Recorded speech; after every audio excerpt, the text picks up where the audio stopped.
Travis, got a question, a couple hypotheticals today.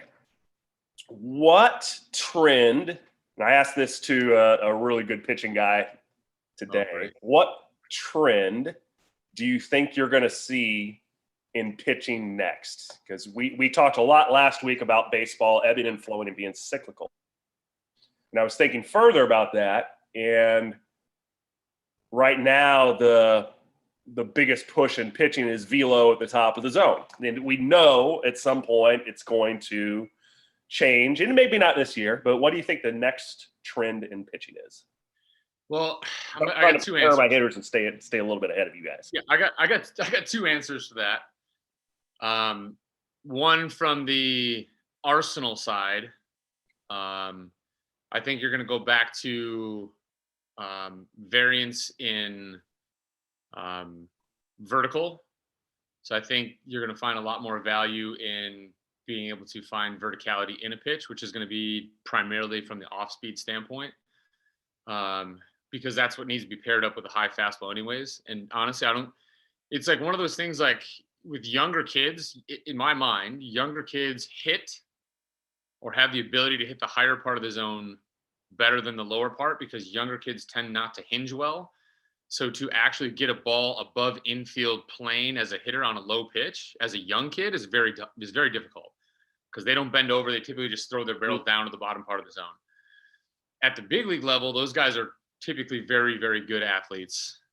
So they have a lot less issues hinging. They have a lot less issues with adjustability to the bottom part of the zone, which is why I think they targeted their swings there for a long time, which is why they started going back up, because going up kind of takes a hitter a little bit back out of their athletic position, because you're having to be in a taller posture, obviously, to manage that. So I don't know that top of the zone is going to phase out for a while, but I think it's going to be the combination now of how to manage both of them still better. And the other way to manage the top of the zone is to have, instead of more probably horizontal, is going to be to have more vertical. So you're getting a guy to have to alter posture more from a high posture on a high pitch to a low posture on a low pitch. So Arsenal-wise, I think that's kind of where that's going to go. And I think you're going to get some guys that continue to start pitching more backwards, where they're going to go a lot of breaking balls down in the zone to get to the fastball up in the zone versus fastballs up in the zone to set up something down in the zone later. If hitting wasn't hard enough the way it was. We're already throwing friggin' 2-0 changeups, you know?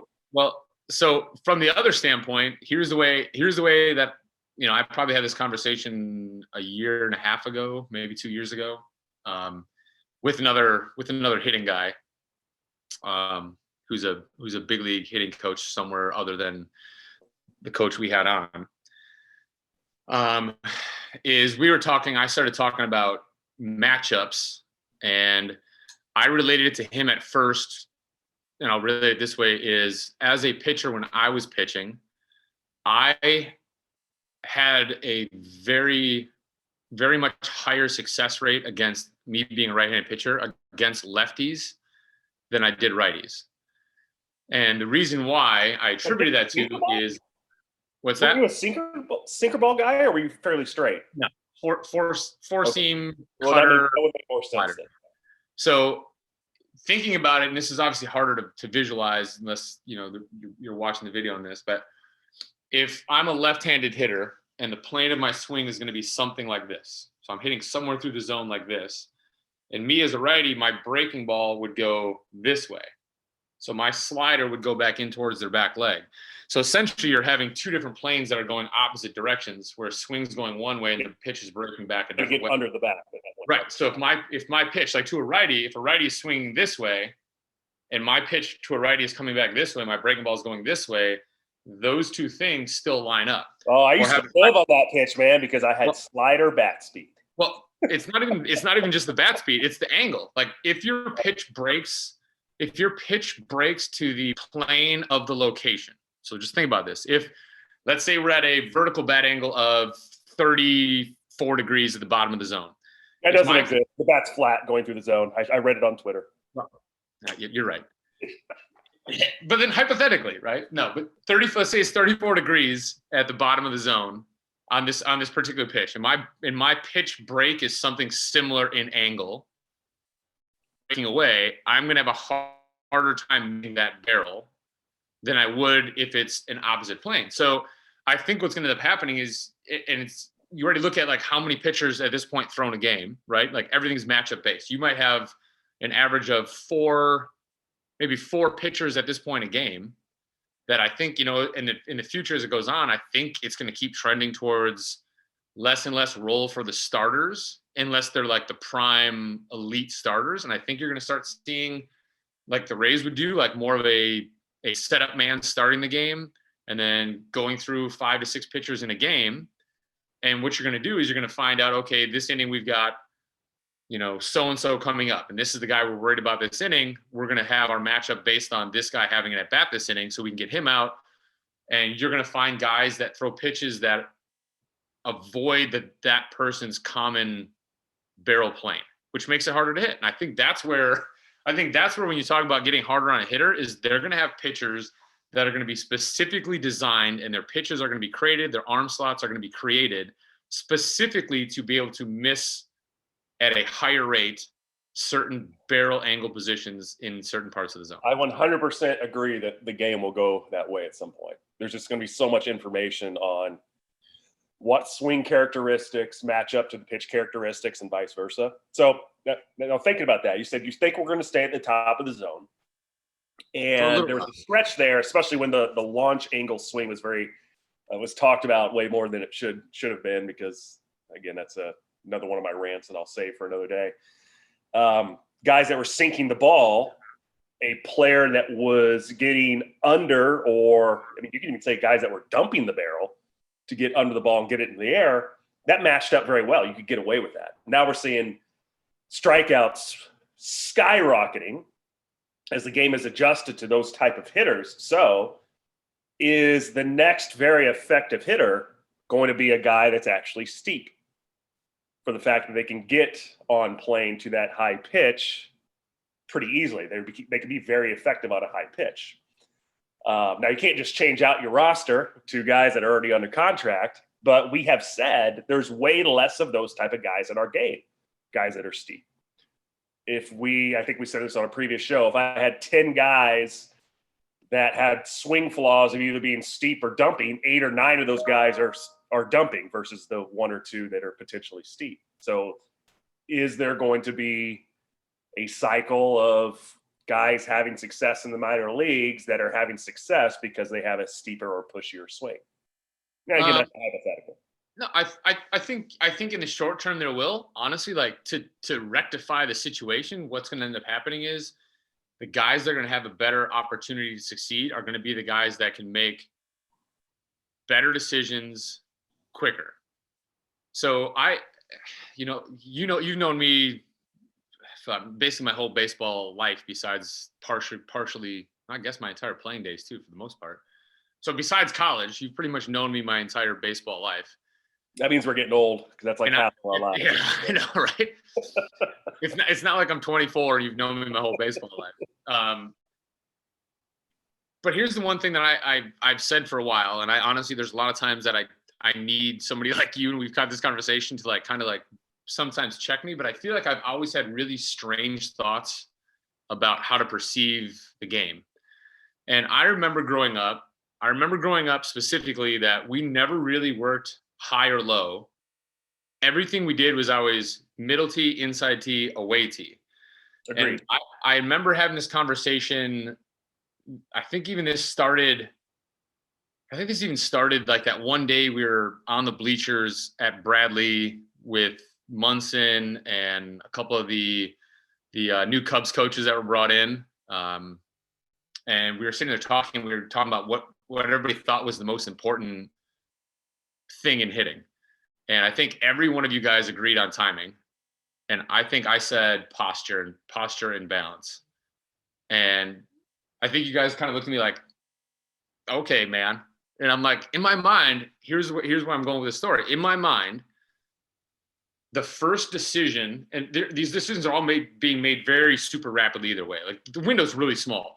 But in my mind, the first correct decision that has to be made is pitch height, because you're choosing your posture while you're advancing forward I can choose whether to disconnect early and get an away pitch or stay connected longer to get the inside pitch later in that process. But I have to be able to get to a relatively correct posture in the step. And if I misjudge, if I'm thinking that ball's down and that ball's a little bit up and I'm just going to that posture like I'm already attacking the bottom of the zone, I'm not going to hit that upper part of the zone even if I'm steep. Just like if I'm staying, which most of our high school kids do right now, almost every one of our high school kids, when I'm doing the 4-on-1 stuff that I'm doing, and even in lessons, almost every one of these guys lands in the same posture, which is typically almost above the entire strike zone. And then in the turn, they have to not just turn, but they also have to drop to try to get their barrel there. I call that, I think we talked about that in a members blog, producer Dan, of preferred posture one day. Because most players will land in a preferred posture and then have to work back to whatever posture needs to be aligned to the ball. So the answer to that question is, I think what's going to end up happening is we're going to find a better way to be able to identify who makes better than somebody who makes decisions later, who's going to end up maybe in the gray area and then having to fight down and up, versus somebody that can make a little bit more of a correct decision and be able to handle both easier. It's still not ever going to be easy to hit.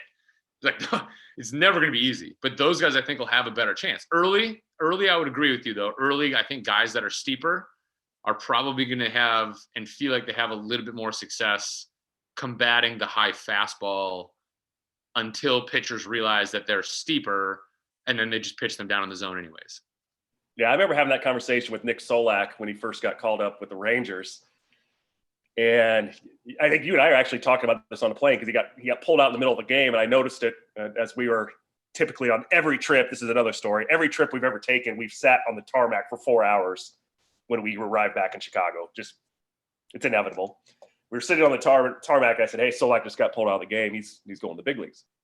And I talked to him the next day, and we were just kind of bullshitting. I said, "Bro, you're fine, man, because the game's played at the top of the zone, and you just murder those balls." So he lands in a very upright posture, is pretty flat in his vertical bat angle, and he just murdered the competition because guys were throwing velo, which you can't get by him, at the top of the zone. And I think the guy he got traded for, Texas to Tampa, he actually faced, and the guy was chucking 100 at the top of the zone. He hit a home run to line drive to right field early on. Yeah.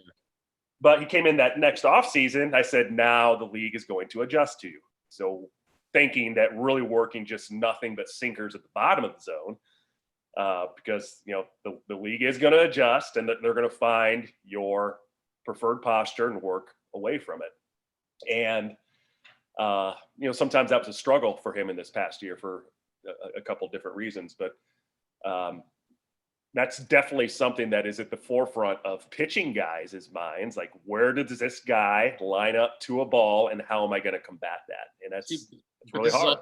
But this is also why I think, as you keep going, this is why veteran pitchers a lot of times have a huge role in organizations, and should, because some of the younger guys coming up are learning to pitch in one style, which is normal. Like when you're young, when I say young, I'm saying getting out of college, first into pro ball, preparing for that moment of getting into pro ball, you're grooved into kind of having a single way to throw. So like now, obviously it's been a lot of like high spin, top of the zone, something breaking away, trying to have, some characteristics there. And what happens is, as these guys play long enough, you realize that you can learn and create an arsenal that can do a bunch of different things, where you could, let's say, throw a two seam. And if you're very aware as to how to get to different pressure on the ball at release and spin, you can make a two seam go multiple different directions at different speeds without changing very much. And you could throw two different variations of a slider, and you could throw two different variations of a curveball, or multiples of them. And you could throw more than that. You could change the angles of them rather easy if you have that feel. And the only way to get that feel is to have thrown a ton of baseballs in your life. So with the veterans, because you're going to get all these young guys now, they're going to be really good at four seam up at the top of the zone, but are probably not going to spend much time in their life learning how to sink a pitch. So now you're going, hey man, this Solak guy hits balls at the top of the zone pretty hard. Even if you're running up there upper 90s, like there's a chance he's going to get you. And these guys are going to go like, I don't know how to sink a ball at the bottom of the zone because I haven't really spent time doing it because the trend has been going here. And you're going to go back to those veteran pitchers and go, okay, well, these guys can still spin a good enough fastball at the top of the zone, but they already know how to sink a pitch. They know how to cut a pitch. They know how to. So yeah, I think both you guys do both. You're right, Travis. I had that conversation with multiple hitters. It's like, okay, I know kind of what my sights need to be today because this guy is either a four-seam rider or there's just a lot less sinker ballers in the game today, or he's going to sink and cut it. And you kind of know, okay, I know what my posture is probably going to be today. I know what my sights are probably going to be. And if you have a guy who can do both, which I think is pretty rare, you would know pitching names better than I, but that does seem like a devastating combo. But it shouldn't be. And I think that's where pitching is still going to go, which is why I said, like, this game is only going to continue to get harder and harder for hitters. Like it is what it is. And, people from the outside of the game that aren't in the game and don't know the intricacies of kind of like the detail of pitch design and spin and what spin does to the ball and what that does to hitters' vision and what it does to hitters' decision-making. Like people that don't play the game or haven't seen where it's going now have a hard time understanding why hitters aren't hitting 340 and barreling more balls and why are they striking out so much. And like the game is getting harder, and that has nothing to do with like guys that we grew up watching play, man. Like those dudes were dudes, and those dudes would have, if they had the information we have now, the ability to adjust stuff, they would have been just as nasty as the guys we have now. Like it wouldn't have been different. Like those guys would have adjusted, right, to the difference of what we have. But it's crazy. Like it's only going to get harder and harder and harder for hitters, which is why the premium for good hitters is just going to keep skyrocketing. Because if you can get a guy that's a premium hitter, there is so much value in that because it is such a hard thing. Okay, so here's my next hypothetical question. You could have one superior trait. This was another in the cage discussion we had with the hitters last week. You could have one superior trait. Which one are you going to pick? You are superior at decision making as a hitter, or you're superior at having bat to ball skills. That's a tough one. I knew that was going to be the second option. As soon as you said the first option, I was like, man, if he gives me that second option, this is going to be a difficult answer. Holy crap. Okay. I'm going to try to do the opposite of what you did last week when I asked you a question and you took a little bit of both sides. I'm going to pick one side. So let me I would pick one side here too. Give me. Man. All right. So I'm going to take bat to ball. As would I. Only because even if you're making bad decisions, you're still having an opportunity to succeed. Okay, I'm going to counter your argument. I would choose that one too, but I'm going to counter your argument because if I'm a good decision maker, doesn't that mean I'm typically swinging at balls in the heart of the zone, which would be easier to hit? Yes, but that doesn't mean you're squaring them up. I mean, at the end of the day, the money is still going to go to the guys that can barrel balls. Now, here's the thing: you barrel the ball at the big league level, it's going to come off your bat 100 plus. If you barrel it, every one of them. If you barrel it, if you miss it a little bit, comes off at 90 or 92 or whatever it ends up being, 85 or less. The bigger, stronger player is going to come off hot still, right? That was the whole gist. But I'm saying, mis-hitting pop-ups that were going out of the park. But that mishit might have been a microfraction. Like, for example, Mark McGwire's 60-second home run was an awful mishit. It was a top-spinning line drive hooking around the foul pole that you and I, it's a hit still for us over the shortstop's head. He hit that damn thing out of the park, top spin a ball out of the park because he was so strong. And I'm not saying you can't miss it and hit balls hard. I'm saying that if you take two round objects, they only touch at one point. So there's only really one actual spot that's the actual sweet spot. And everything else around it is a little less of the sweet spot that gives you a little bit more flight up, a little more flight down, a little bit more in on the handle, a little bit more away towards the end. That it depends on how big the miss hit is. So, It's a tough question, but I would, like you said, I'm going to go with the guy that has better barrel awareness, simply because that guy's going to give me a better chance even on bad decisions. Like, look at a guy like growing up, the first guy that I always think about is like Vladimir Guerrero. Like, that guy probably made so many bad pitch decision swings, but still barreled balls like at his neck. He barreled balls at his toes. He barreled balls that should have hit him in the hands. You know what I mean? Like, those weren't good swing decisions. Those were just, that dude could get a barrel to a ball no matter where the ball was. Yeah, and I like that from a training standpoint with young kids. When you're really young, I want to learn that barrel awareness by hitting everything. Learn how to hit bad balls, like learn where your barrel is in space. Because what I wrote down here, and the reason why I chose bat to ball skills over decision making, is you can get yourself out of trouble. Now, again, you can swing at bad pitches and be in trouble, and put balls in play very weakly. But you see the knack of hitting, those hitterish guys that take ugly swings at times and are still very effective. And that, to me, that's a sign of a good hitter. Like sometimes I do it ugly and it's still productive. But I think that younger hitters, like, learn to hit everything, learn that barrel awareness. But then the hard part, and this is a hard training question, is when do you insert decision making into skill acquisition? Like, at what age is that? Okay, now I've got a little bit of feel of the barrel. Now I need to hone that in, because we just went from learn to hit everything to no, I don't want you to swing at that borderline pitch. I think you do it at the same time. They're just different days, or different parts of different days. Like, so it's the same thing we do in throwing. Like, in throwing, I tell kids all the time, like, you need to have days that are strictly velocity days, where even if you can't get this ball into the zone, it is learn to move, learn to throw this ball hard. So you get used to moving fast and being able to learn the ability to control moving fast. Then we have days that are just command days, where it's, listen, like, we're not going at optimal even game velocity. We need to just be able to understand our body's awareness to be able to get this ball in the direction we're trying to go. Then we have blend days. So we have blend days where it's like, hey, what is the highest velo we can be at where we can still command the ball? So we don't do those typically all on the same day. We do those segmented out. So they understand, like, you're not trying to just be one or the other, but you understand that there's certain days, like, you're going to have certain days in a cage where I'm going to tell a kid, listen, you need to hit every single ball I throw to you.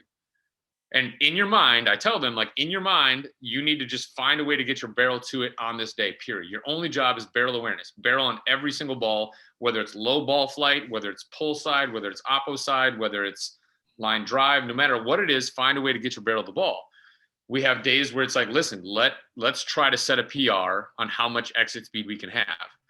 And then we have days where, like, listen, you need to now only swing at balls that are in your preferred zone in this situation. So, like, where do you feel like you're the best at hitting? Everywhere up in the zone. Great. So today you're only allowed to hit balls that are up in the zone. And then we'll have days, like, hitting is so much more difficult. So these days, as you blend them, there's more days because you have to react. So then there's days like, okay, now you have to hit every single ball I throw you, but you have to get within 10%, 15% of your overall max exit speed.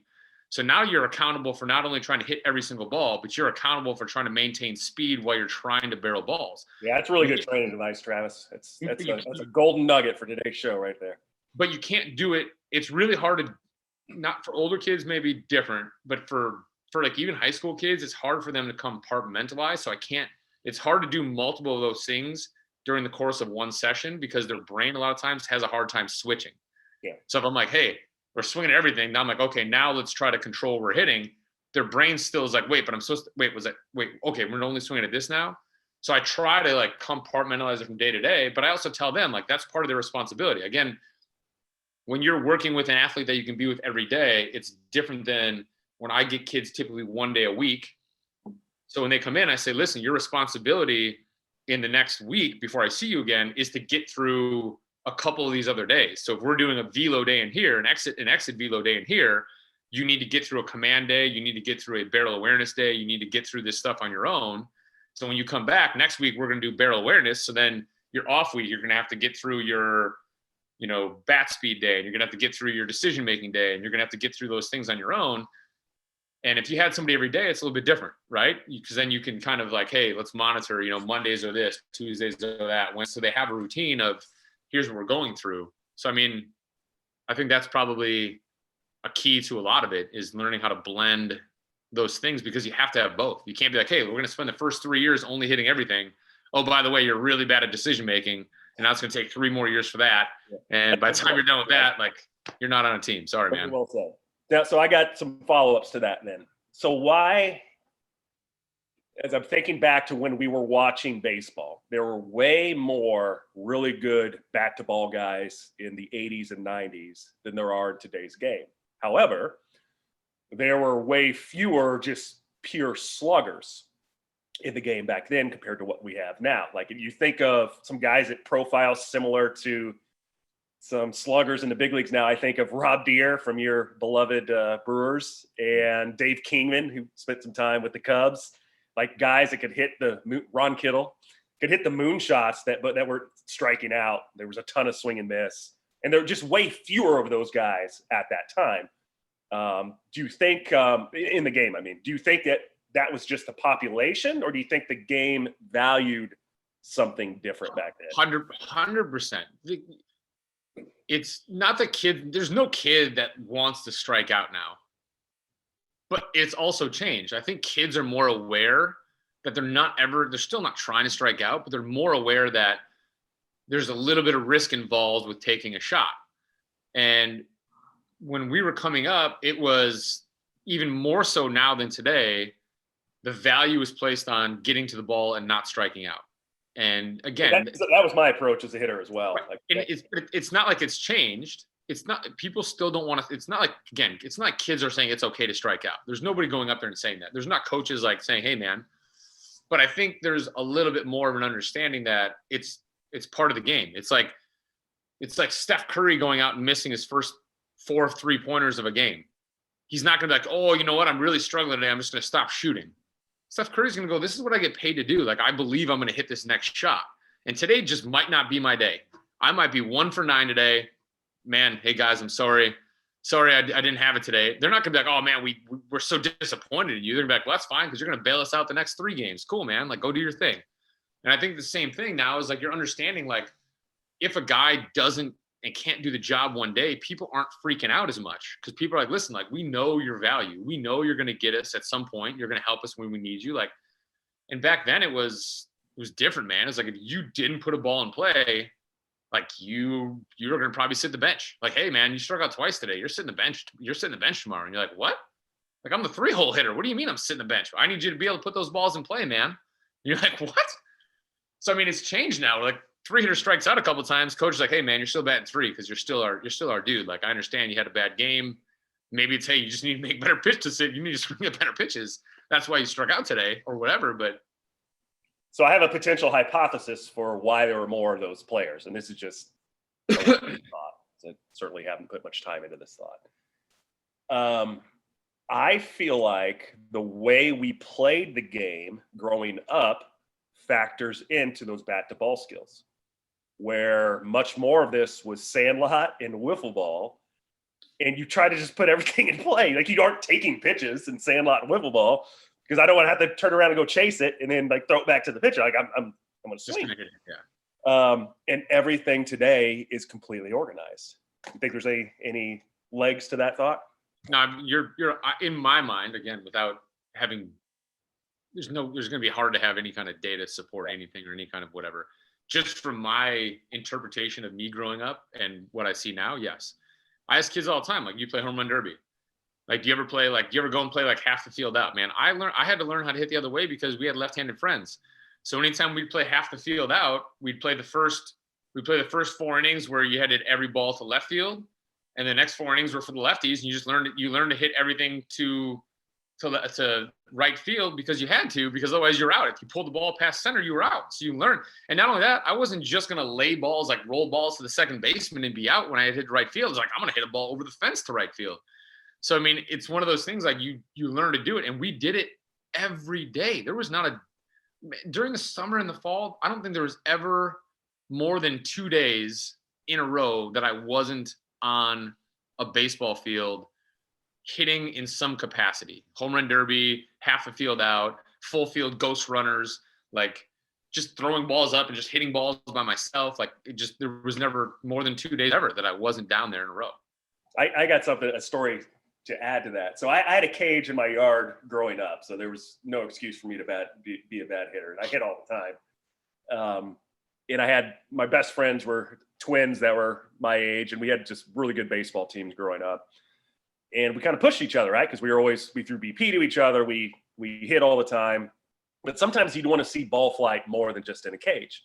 So their dad would throw us batting practice. We had a lot at the end of our street. We just walk down there, walk across the creek, and we would take BP. Well, on this field, it was just a backstop. There was no fence. There was no infield. It was just a grass field with a backstop.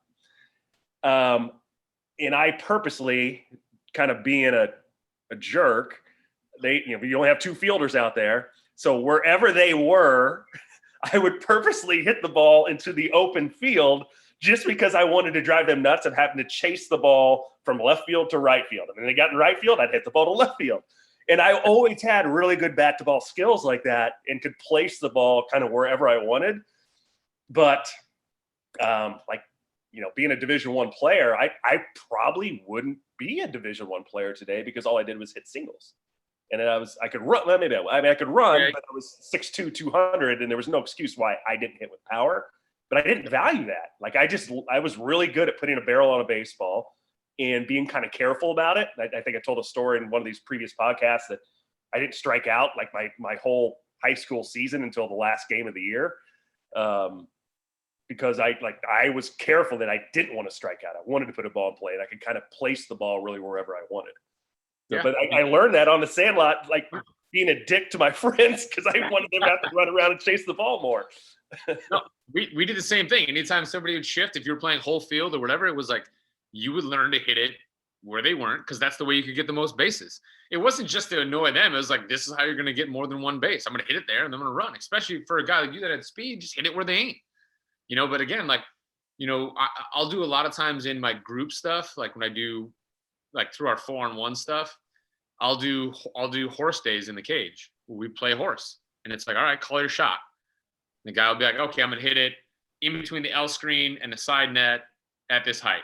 And then they get their shot and they hit the ball and either goes or not. If they hit it through where they need it to go, then the next guy's got to come up and replicate. And,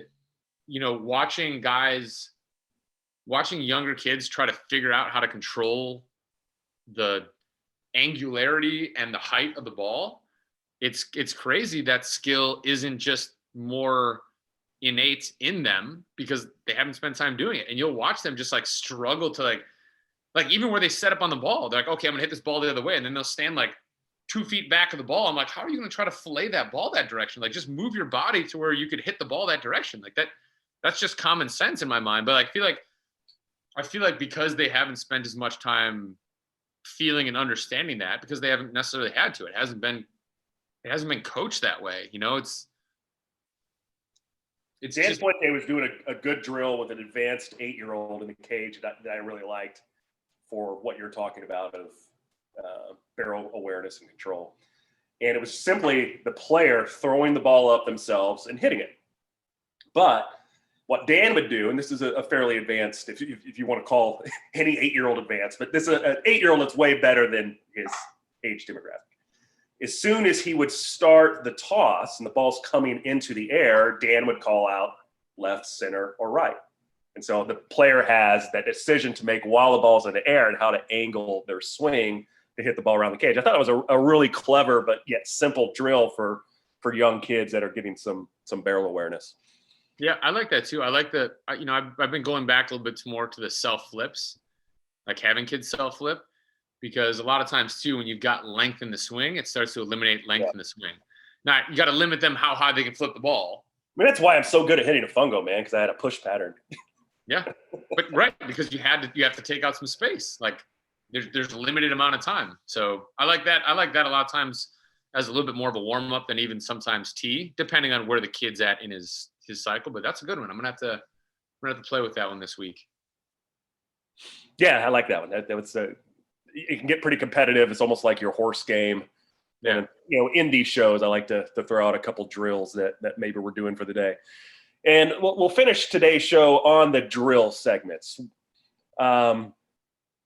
People like to knock creativity in drills because it can be taken out of context and look goofy.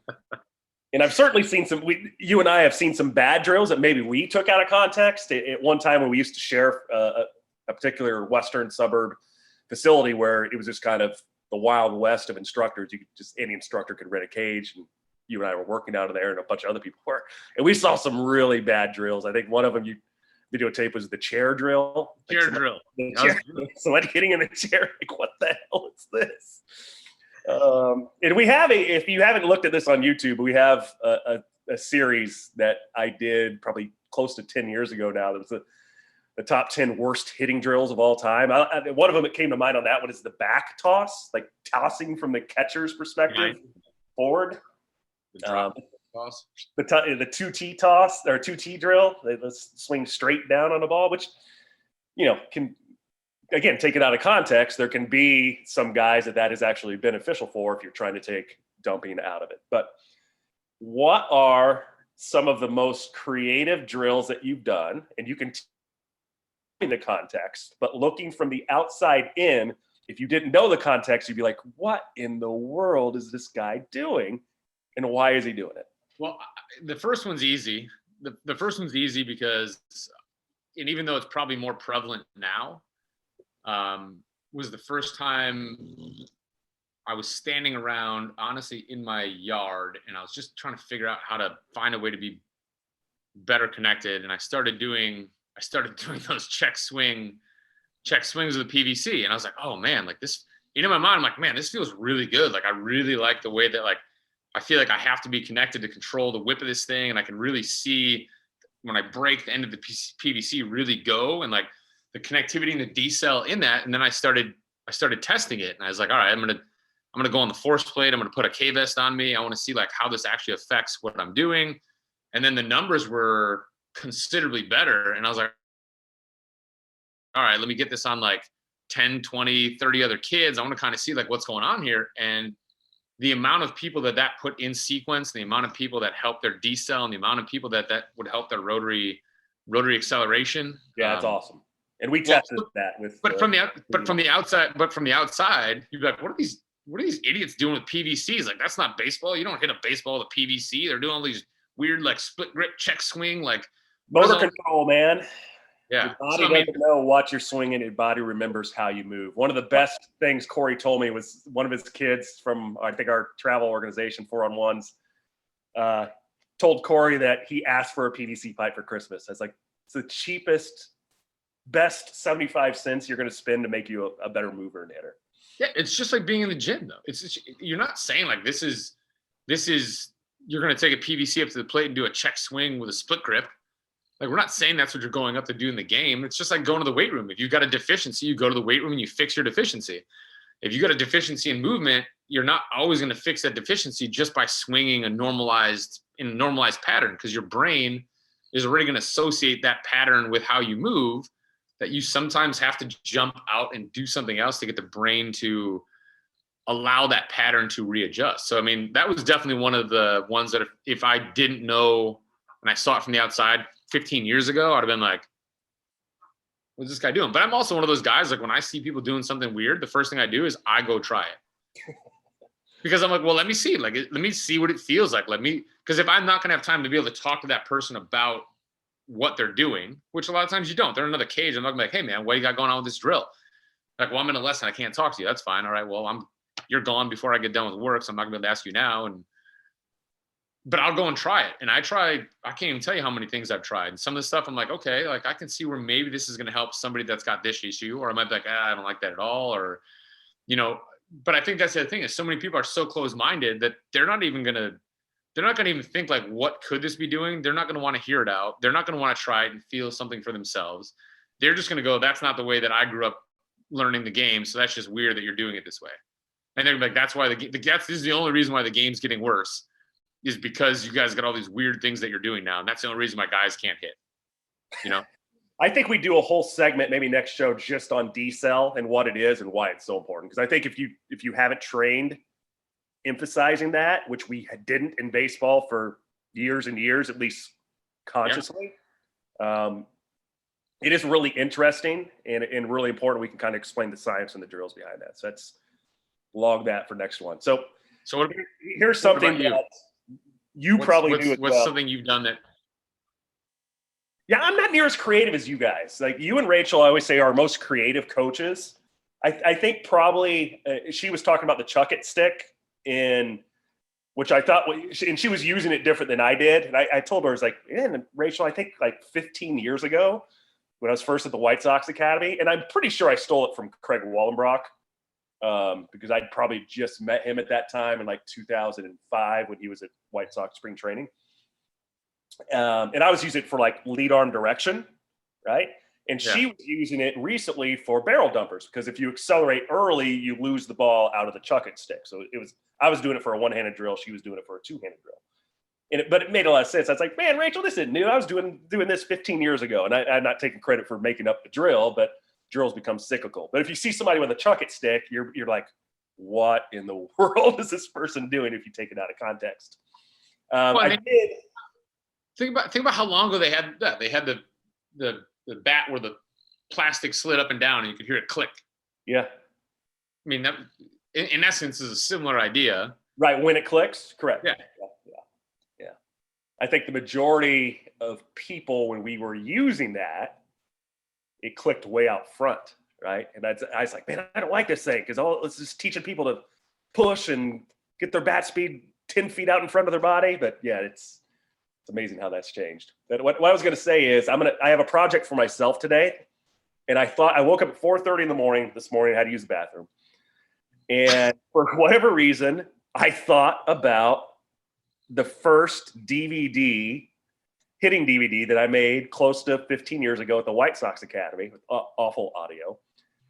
And I have no idea why I thought about this at 4:30 this morning because I probably haven't thought about this DVD in 12 years. I'm going to listen to it. I'm going to find it in my closet. I'm going to listen to it today and see and write down, maybe this is another future show, how many things I would or would not say, how many drills I like or don't like, and just basically, are things cyclical or have we evolved? And maybe I'll cut up some things and put them on Twitter of making fun at maybe some of the things I'm seeing or saying. But for whatever reason, I do think of hitting in the middle of the night. Sometimes I have a pad of paper on my nightstand and I write things down. It's like, I don't want to lose this idea. And I know when I go back to sleep, I'm going to lose this idea. This was just an idea of seeing how much better or worse I think I've become in the last 12 years since we cut that DVD. Do you remember that one? Yeah, I think it'll be a mixed bag. I think you're going to look at some and be like, okay, this would still play. And I think you're going to look at some and be like, okay, well, probably moved on a little bit from that thought. And that thought might not be gone, but you're probably going to be like, I probably either don't value that as much or we value it in a different way now. But I guarantee you that there's definitely going to be some of those things that you're going to be like, yep, that would we either still do that right now or, you know what, that's something I should get back to a little bit more of because maybe I did put that away a little bit and now that might have more value in your mind again, simply like seeing it again, going, oh, you know what? We've been having a lot of barrel dump. Like this actually would be another thing we could do to alleviate that with a movement or a thought or whatever. Yeah, definitely interesting. That same pitching question I asked you to start today's show of where is the game trending? I said I asked that to a pitching guy that I really respect this morning, and he came back at me. He said, "What new revelations have you had in hitting this year?" And we used to do and we still have a research and development group that is always in the academy. They're young kids. They're just trying to learn as much as they can, which is great. But it used to be just us, like anything that we were researching. And it took way longer time to do a study because it was just us. And now, I'm in an organization that has a full R&D team. And I thought back, it's like the amount that I have learned, that of course is proprietary, but that I have learned this year is just incredible of how much faster we can become better instructors because of guys that oftentimes are at a computer most of the day, but are really, really smart and get it, and then get it to people like us that we transfer it to the field. And that's just like awesome. So excited and thankful that I get the opportunity to learn like that all the time. And someday down the line, when these certain pieces become like commonplace, because I do think there's a competitive advantage that everybody's trying to get to. But when everything becomes commonplace, then we can talk about them. But for the time being, we can't. But it's really, really exciting. This is one of those things I think people need to understand too, because this is now probably the third, maybe even fourth episode that we've referenced something similar to this. And I think what a lot of people don't understand is like it takes a village, man. Like you said, like when we first started, not only do we have to do our normal grind of lessons and even like when I was running the satellite facilities, like the day-to-day operations of that place, plus cranking out the lessons, plus trying to learn stuff, plus like it's a lot. We didn't have kids at that time either, because we were spending 16 hours a day, like all of our time away from the cage. We were still spending on hitting. But think about once we first started getting into the same place together with Elite, and being able to have road trips every other weekend and being able to sit and talk. Think about how much more rapidly we were able to advance our knowledge. Just having that's why I wanted to do the podcast. I know, but I got a good idea for your variability training today. I thought that was great. But just having two of us. Now think about how much our team has grown since then. Not only obviously your ability to have a bigger backing with the Cubs resources, but even the team that we have in Elite, like the amount of guys, like you go in there anytime and there are not only just guys on our staff, guys that are there in hours and time that they don't need to be there, like just grinding out this stuff to be able to not only help further develop them as people trying to work their way into the industry, but being able to give us more information and more thoughts to think about and more like, hey, I'm going to throw an idea back at you. What about this? Why don't you go look into that? And they go, oh, yeah, okay, I'll go look at that. And you go, okay, sick. Because, like, come back and tell me what you got. Like, I want to know what you got. And then if it's something that seems like it's reasonable, then I'm going to go back and spend a little more time on it too. And, like, because that makes it, honestly, at the end of the day, it makes it easier. It's hard to sit and grind all that out by yourself because it is a very overwhelming singular task. And you need thoughts coming from different angles too, because you get caught in your own rabbit holes. And you need people helping with the legwork, and you need people with all those skills. And that's one of those things. That's why I think we probably brought that up now about our secondary staff, like everybody outside of you and I, that is just on a daily basis, just out there killing it. And like it just. I don't know if I told you, Swing Catalyst is sending us a new balance plate. Their new technology. So give a shout out to Swing Catalyst here today. That's the force plates that we've been using.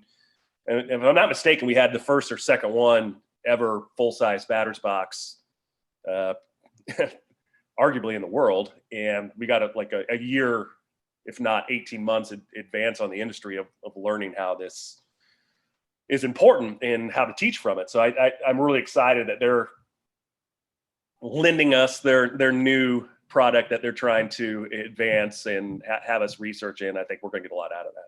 That's awesome. I can't wait for it to come in and go in and give a 3-4 hour demo on it every day for the next month once it gets in, and just kind of play around. And I think it's probably a month away from getting to our door, but it's lots of new things on the horizon, Travis. Awesome, man. Exciting. Yeah, it's exciting. All right, who you going to give the shout out today to? That's gave Swing Catalyst a shout out. I'm gonna give a shout out to. I'm gonna give a shout out to this dog right here. This episode is brought to you by my dog Bear. Bear's a good-looking dog, man. Who likes to lay on the back cushion of the couches because he doesn't lay on a couch like a normal dog. So I'm gonna give my shout out to him for ruining all my pillows. I appreciate him a lot. All right. Good show. Absolutely, man. All right. We'll see you. All right, bro.